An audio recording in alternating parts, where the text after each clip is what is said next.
we already talked a lot about how to take care of our body. Let's talk a little bit about our mind and soul. So meditation plays a really big role in Ayurveda and in our beautiful daily life. So why it is so important? See, first of all, because we are talking about Ayurveda, we are talking about health. And when we talk about health, in Ayurveda, we are not only talking about physical health or not only even about mental health, we go beyond the mind. In Ayurveda, they have described 3 types of diseases: physical diseases, mental diseases or psychological disease, and there are also spiritual diseases. Spiritual disease does not mean that soul is sick, because soul is never sick. Soul is pure and clean and without any diseases. But there are certain disorders which are actually coming from beyond the mind. You know, they come from more from the subconscious mind, which we in Ayurveda we call it chitta level. There are problems that come from ego level. There are problems that come from also intellect level. So this is the area where, you know, medicines cannot reach. Even if we do some kind of mental exercises, they also don't reach. So that's where meditation reaches. So in the context of health and healing, meditation works at the subconscious level. Of course, it relaxes the mind.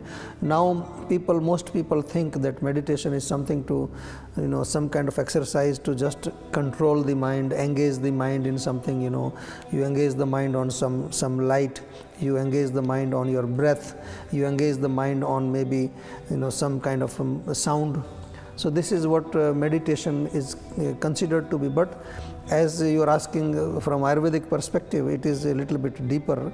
And if you really go into the real meaning of the word meditation, the word in Sanskrit is dhyana.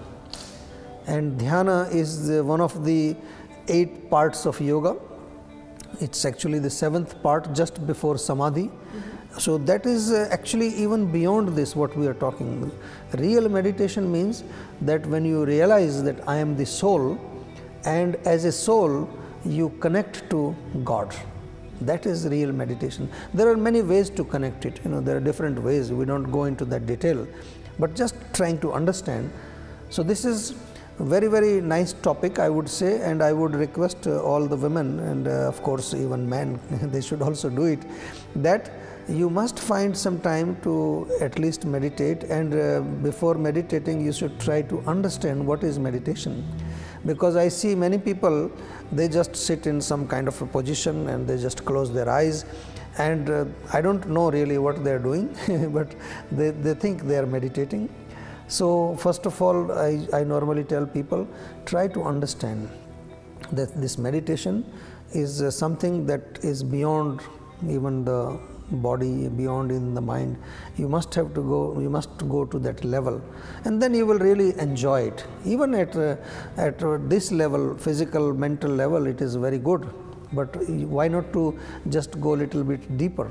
So this is a simple description about meditation. Should it be done every day? Should it be a daily routine, meditation? Well, why not? You know, our body needs food every day, right?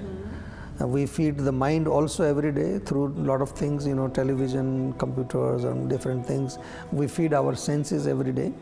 What about my own self, you know, because I am neither the body nor the mind. I am soul. So should I not receive food?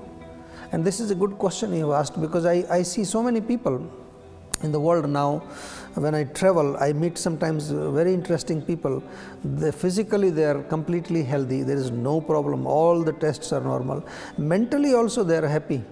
Family is good, job is good, business is good, money is good, no problem. But some people actually complain that I feel empty. So this is the soul.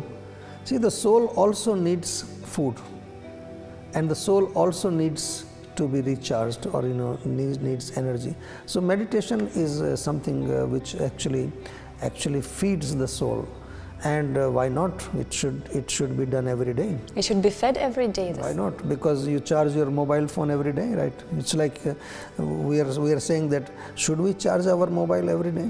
No, it's necessary. If you want to actually use the mobile, you must charge it regularly. Similarly, because soul is the main energy, without soul nothing works.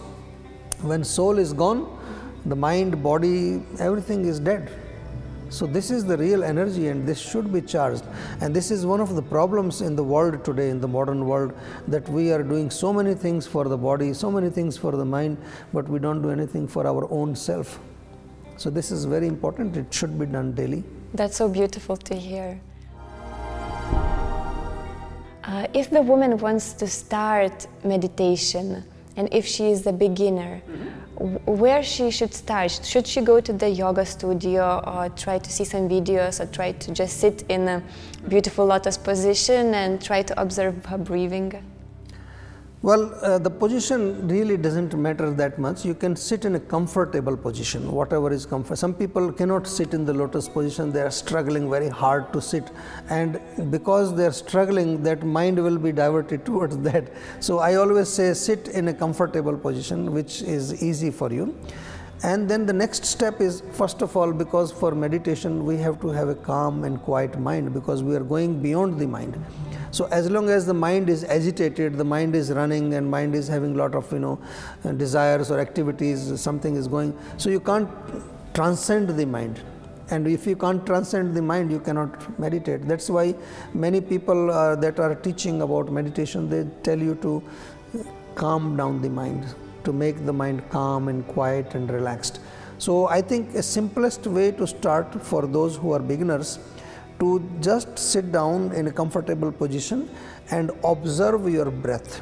Just close your eyes, make sure the outer atmosphere is peaceful, there is not much disturbance, noise going on, and you just sit down and you try to observe your breath. It's very good to start with deep breathing. So when you are breathing, so you expand your abdomen when you breathe in like this,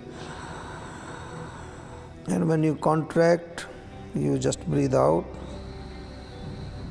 So this is how you're breathing, but you are just also in the mind, you're observing your breath. You can feel the breath is going from the nose into your throat, into the lungs, and then lungs expand and abdomen is going outwards. So this is how you can start connecting to yourself. Ultimately, you have to reach the level of the soul, that you have to realize that I am soul. Because you also have to understand who is meditating. Mind is not meditating, body is not meditating, you are meditating. So you have to also realize who are you, but at least start with this. You can also make a nice atmosphere around you, maybe put some nice aroma, sometimes a very soft and very soothing music. You can also meditate on sound. You just sit down and let this music flow. You just focus your mind on that music, or a mantra. As simple as you try this Om mantra. The Om chant you can find on internet, on YouTube. Just Om,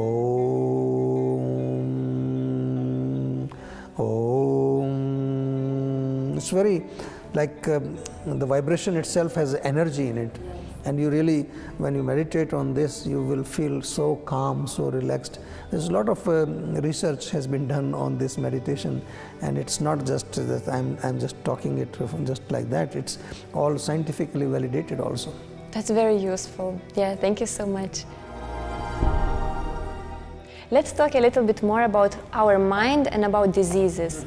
Is there any connection with it? Because I hear some people saying that our diseases start in our mind.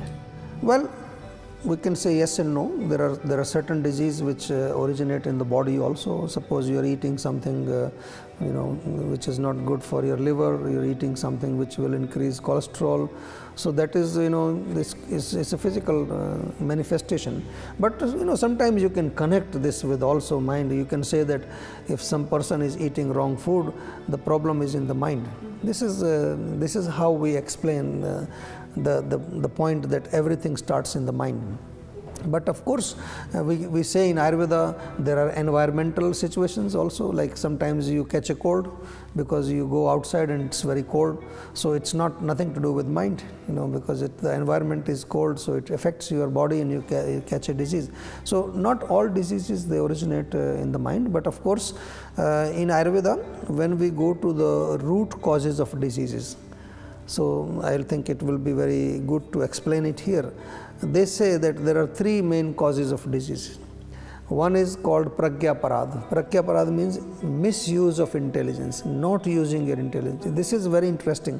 So this is where we can say that when you don't use your intelligence, which means you are, guided by the mind, or you are just, directed by your mind, and you do some physical actions, you eat wrong food, you stay awake in the night, or you do some wrong lifestyles. So then because of that, the physical doshas will get imbalanced. So that comes from there. Second is, they say that improper connection of senses with the objects. This is also beyond the physical. So that is again, we can say that it has something to do with mind. When your senses are trying to connect with objects which are not good for the system, so that's mind is also playing a role there, because mind is the boss of all the senses. It is the master sense. And the third cause described is the environmental factors.